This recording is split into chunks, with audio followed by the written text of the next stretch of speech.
प्रिय मित्रों, सुप्रभात। आज हम हिंदी में लोकोक्तियों को पढ़ेंगे। इसके पूर्व इसी का भाग मुहावरे होते हैं, जिसको हम इसके पूर्व कक्षा में पढ़ चुके हैं। उसका लिंक हम जो है डिस्क्रिप्शन बॉक्स में आपको दे देंगे, आप वहां से उसको पढ़ सकते हैं। आज लोकोक्तियाँ पढ़ते हैं। लोकोक्तियों को पढ़ने से पूर्व जो है हम थोड़ा सा उसके अर्थ को समझ लें तो ज़्यादा अच्छा रहेगा। जो लोकोक्तियाँ होती हैं दो शब्द से मिलके बनी होती हैं। लोक धन उक्ति।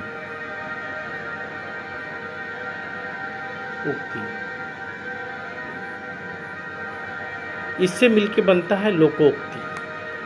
और लोकोक्ति का मतलब होता है सामाजिक जीवन के अनुभव के आधार पर इन लोकोक्तियों को बनाया जाता है। सामाजिक जीवन में जो हम अनुभव प्राप्त करते हैं उन्हीं पर ये बनती है और इसका प्रयोग जो है आवश्यकता अनुसार करते हैं। कहीं पर कोई बात की पुष्टि करना हो या उदाहरण देना हो तो इन लोकोक्तियों का हम प्रयोग करते हैं। लोकोक्तियाँ मुहावरों की भांति किसी वाक्य का अंश नहीं होती हैं। ये अपने में स्वतंत्र अर्थ देती हैं और स्वतंत्र होती हैं। और इन लोकोक्तियों को कहावत भी कहते हैं। कहावत, इनको कहावत भी कहते हैं। और इनका संबंध, लोकोक्तियों का संबंध किसी समाज से, किसी संस्कृति से, आंचलिक परिवेश से होता है, परंपरा से होता है। तो ये लोकोक्तियाँ होती हैं जो अपने में स्वतंत्र अर्थ देती हैं। अब आइए इसको पढ़ते हैं।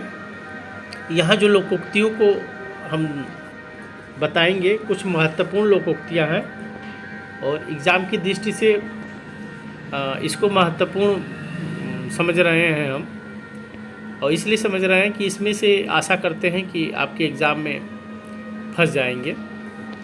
तो आइए इसको पढ़ना शुरू करते हैं। अंत भला तो सब भला। इसका मतलब क्या होता है? काम का अंत अगर अच्छा हो तो सब कुछ अच्छा ही समझा जाता है। जहाँ काम का अंत अच्छा हो तो सब कुछ अच्छा होना कहना हो तो वहाँ केवल हम कह देंगे कि अंत भला तो सब भला। तो इसका मतलब आप सामने वाला उसको समझ जाएगा। अंधा क्या चाहे दो आँखें। इसका मतलब इच्छित वस्तु को प्राप्ति अभिष्ट होती है। मतलब जो हम इच्छा करते हैं उसकी प्राप्ति अभिष्ट मतलब निश्चित होती है, उसकी हमको चाह फिक्स है। तो अंधा व्यक्ति क्या चाह सकता है? उसकी सबसे प्रमुख चाह जो है दो आँखें होती हैं। इसीलिए यहाँ अभिष्ट शब्द का प्रयोग किया गया है कि इसके अतिरिक्त और कुछ वो नहीं चाहेगा। अंधे के आगे रोए अपना दीदा खोए। दीदा का मतलब आँखें होती है। जो व्यक्ति मतलब अंधे के आगे रोए, जिसकी आंखें नहीं है, हम उसी के सामने रो रहे हैं। मतलब जो सहायता नहीं कर सकता हम उसी से सहायता की अपेक्षा रख रहे हैं। इसका मतलब हो जाएगा जो व्यक्ति दुख दूर नहीं कर सकता उसके सामने अपना दुख कहना व्यर्थ है। मतलब जो सहायता नहीं कर सकता अब हम उसी से सहायता की अपेक्षा कर रहे हैं। जो दुख दूर नहीं कर सकता उसी से हम दुख दूर करने की अपेक्षा कर रहे हैं। इसलिए अंधे के आगे रोए अपना दीदा खोए होता है। आगे देखिए, अंधों में काना राजा। जहाँ समाज में किसी के पास आँख नहीं है, सभी अंधे हैं, वहाँ किसी के पास यदि एक आँख भी होगी तो राजा हो जाएगा। तो कहने का मतलब कि अज्ञानियों के बीच कम ज्ञान वाला ही ज्ञानी समझा जाता है। सब अज्ञानी ही हैं, वहाँ कम ज्ञान वाला कोई आ गया तो सबसे समझदार माना जाएगा, राजा माना जाएगा। अंधेर नगरी और चौपट राजा,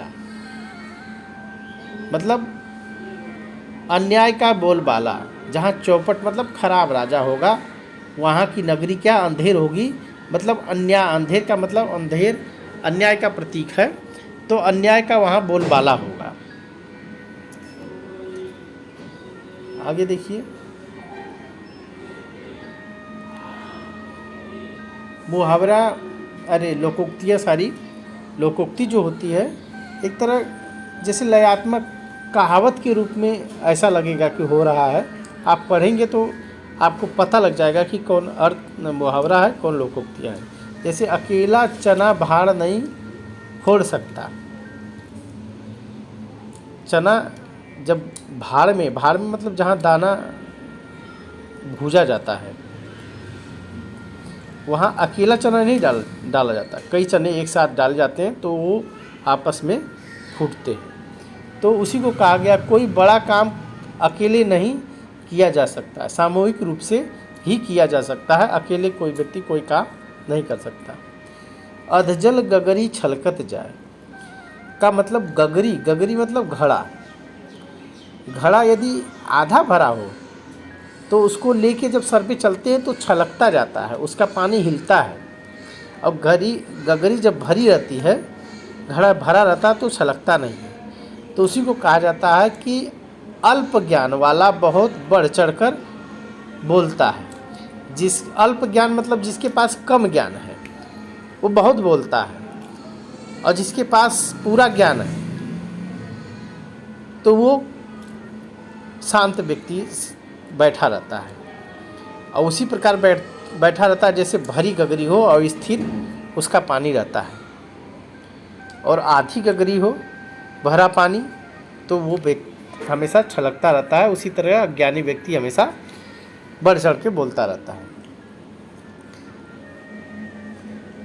अपनी अपनी डफली अपना अपना राग। डफली मतलब बजाने वाला, जो एक छोटा सा होता है हाथ में लेके बजाते हैं तो उसको डफली बोलते हैं। और अपना अपना राग, राग माने गाना। तो स्वच्छंद रूप से अपने अपने मन की करना,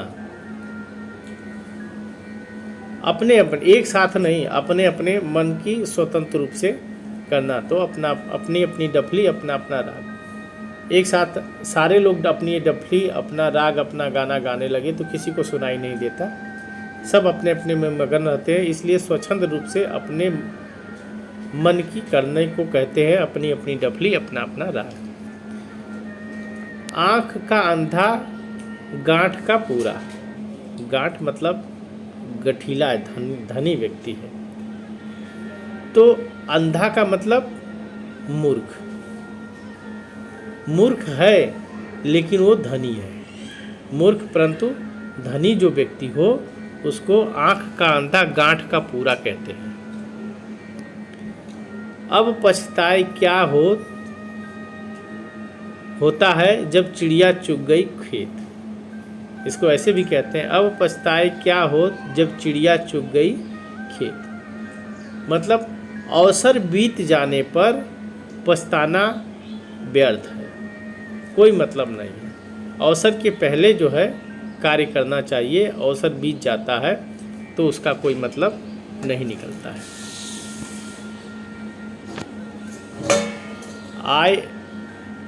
आए थे हरि भजन को ओटन लगे कपास। ओटन लगे कपास, अच्छा काम छोड़कर व्यर्थ का काम करने लगे। ओटन माने कपास का पौधा में से जो रुई निकाली जाती है उसको ओटना कहते हैं। रुई निकालने की जो क्रिया होती है उसको ओटना। तो हरि का भजन करने के लिए आए थे और कपास निकालने लगे, मतलब व्यर्थ का काम करने लगे, फालतू काम करने लगे, अच्छा काम छोड़ के व्यर्थ का काम करने लगे। आगे कुआं पीछे खाई, चारों ओर से संकट से घिरा होना।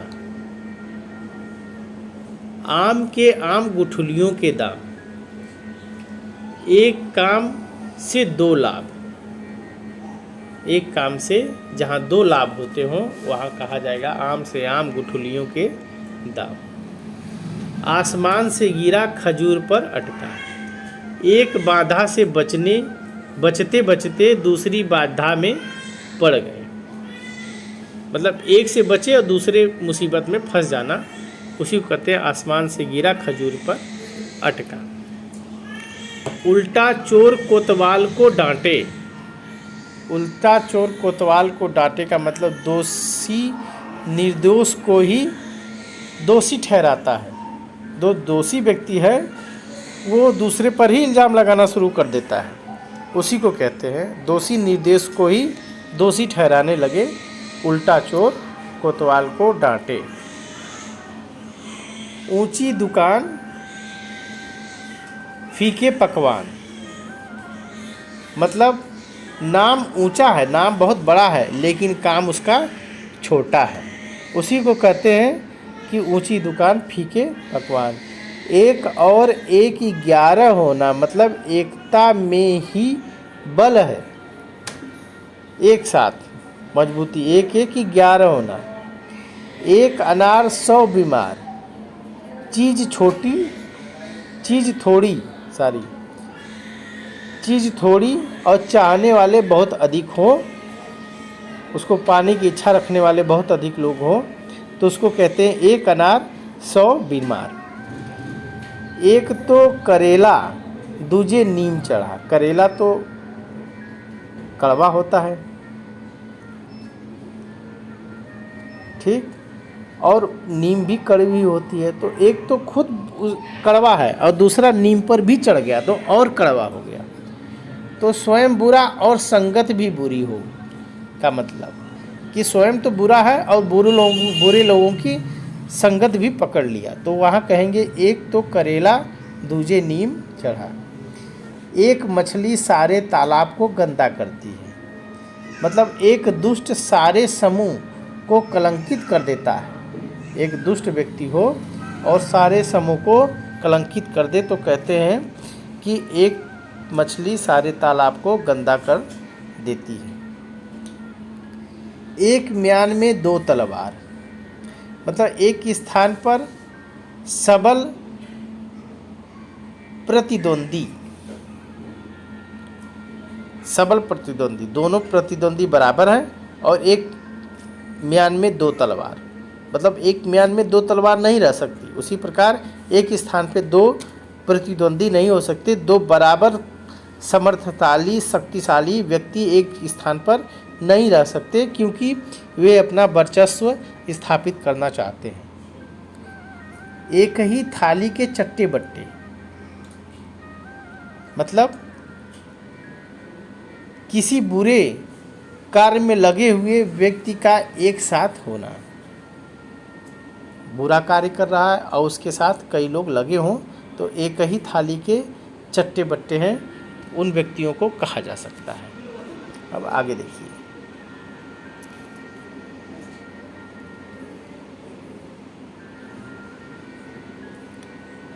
कहाँ राजा भोज कहाँ गंगू तेली, किसी बहुत बड़े के साथ बहुत छोटे की तुलना करना। कहाँ राजा और कहाँ तेली की तुलना की जाती है, यही बात।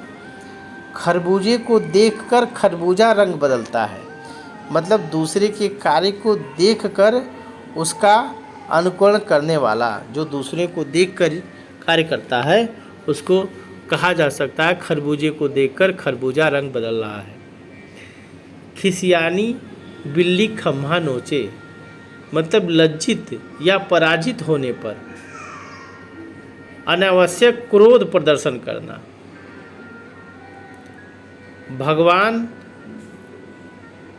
भगवान देता है तब छप्पड़ फाड़ के देता है, मतलब संयोग से आकस्मिक लाभ होना, मतलब लाभ हो रहा है तो लाभ ही होता चला जा रहा है। इसका मतलब कि जब भगवान देता है तो छप्पड़ फाड़ के देता है। इस प्रकार लोकोक्ति का प्रयोग हम यहाँ कर सकते हैं। खोदा पहाड़ निकली चुहिया, मतलब परिश्रम अधिक हमने किया है लेकिन लाभ बहुत कम हो रहा है। उसी को कहते हैं खोदा पहाड़ निकली चुईया। गंगा गए गंगादास और यमुना गए यमुनादास का मतलब अवसरवादी होना। सब अपने अपने काम कर रहे हैं। ऐसा नहीं कि गंगा दास जो है जमुना चले गए, लेकिन ऐसी बात नहीं। गंगा जो है गंगा गए गंगादास, मतलब ये अपने जगह ही जा रहे हैं, दूसरी जगह नहीं जा रहे हैं। मतलब अवसरवादी, अपने स्वार्थ की ही करते हैं ये लोग। गेहूं के साथ घुन भी पिसता है।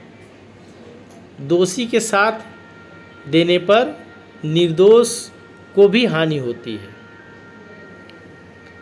जो दोषी के साथ दुष्ट के साथ रहेगा तो उसकी भी दुष्टपना में गिनती हो जाएगी। इसीलिए कहा गया है दोषी के साथ देने पर निर्दोष को भी हानि होती है, वो भी दोषी बन जाता है। कुसंगति का परिणाम भुगतना ही पड़ता है। इसका मतलब यही हो गया। घर का भेदी लंका ढाहे, मतलब रहस्य बताकर अपने लोगों की हानि करना। आगे देखिए, घर की मुर्गी दाल बराबर, मतलब पास की वस्तु का महत्व नहीं होना। जो घर अपनी चीज़ होती है उसका कोई महत्व नहीं होता, जो दूसरे के पास होती है उसका महत्व होता है। इसीलिए घर की मुर्गी दाल बराबर। 4 दिन की चांदनी फिर अंधेरी रात, मतलब वैभव क्षणिक होना, सुख बहुत क्षणिक हो, कम समय के लिए हो, तो उसी को कहते हैं 4 दिन की चांदनी फिर अंधेरी रात। चोर की दाढ़ी में तिनका, मतलब अपराधी को स्वयं शंका बनी रहती है। जो चोर होता है हमेशा डरता रहता है, उसी को कहते हैं कि चोर की दाढ़ी में तिनका, शंका हमेशा बनी रहती है उसको। जंगल में मोर नाचा किसने देखा, जहाँ आवश्यकता न हो वहाँ योग्यता प्रदर्शन करना बेकार है, और जहाँ आवश्यकता हो वहीं अपनी योग्यता को प्रदर्शित करना चाहिए। चोर चोर मौसेरे भाई का मतलब हो गया अपराधी व्यक्ति सहज ही आपस में मिल जाते हैं। एक प्रकार के स्वभाव वाले व्यक्ति एक साथ मिल ही जाते हैं। सही बात है। यहाँ अब जब मिल जाते हैं उन्हीं को कहा जाता है जिनका स्वभाव एक जैसा हो। चोर चोर मौसेरे भाई, मतलब अपराधी व्यक्ति सहज ही आपस में मिल जाते हैं, एक साथ रह लेते हैं। जल में रहकर मगर से बैर, मतलब जिसके आश्रय में रहना उसी से बैर करना, उसी से दुश्मनी करना ना। आगे देखिए, जिसकी लाठी उसी की भैंस, मतलब बलवान की ही जीत होती है। जो बलवान व्यक्ति है उसी का सारी चीज़ों पे अधिकार होता है, इसीलिए कहते हैं जिसकी लाठी उसी की भैंस। डूबने को तिनके का सहारा, डूबते को तिनके का सहारा। विपत्ति के समय थोड़ी सहायता भी बहुत अधिक होती है।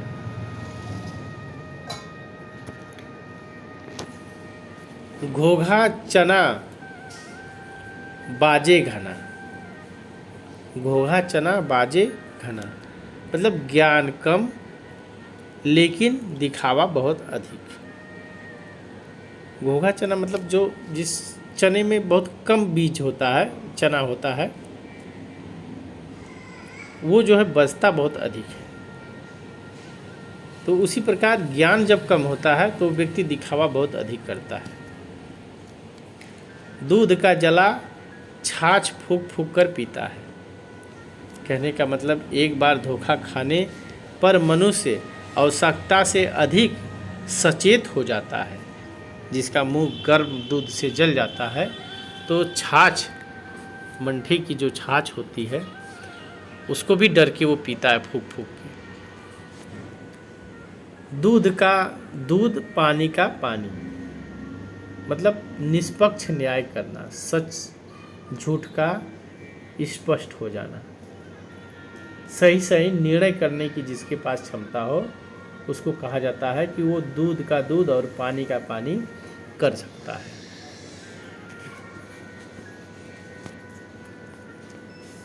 दूर के ढोल सुहावने, दूर की बात अच्छी लगती है।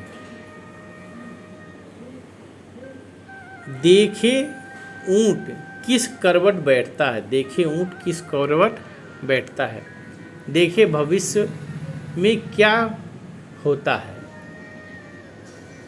इसका मतलब यही होता है। नाच न जाने आंगन टेढ़ा, अपनी कमी दूसरों के सिर पर मढ़ना, नाच ही नहीं आता और कहता है कि आंगन टेढ़ा है, अपना दोष नहीं दिया जाता देता है व्यक्ति, तो उसी को कहा गया अपनी कमी दूसरों के सिर पर मढ़ना। नौ नगद न तेरह उधार, तुरंत का लाभ, देर में नहीं, तुरंत नगद लाभ होगा, उधार नहीं होगा।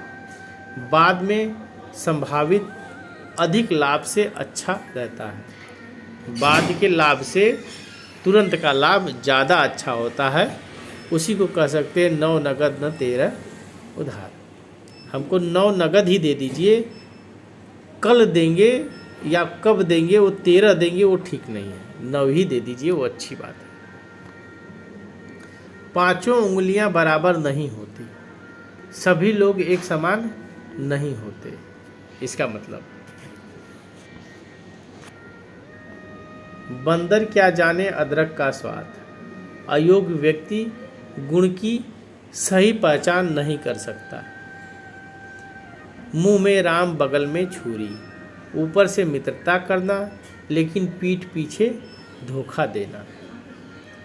लातों के भूत बातों से नहीं मानते, दुष्ट व्यक्ति बिना दंड दिए ठीक नहीं होते।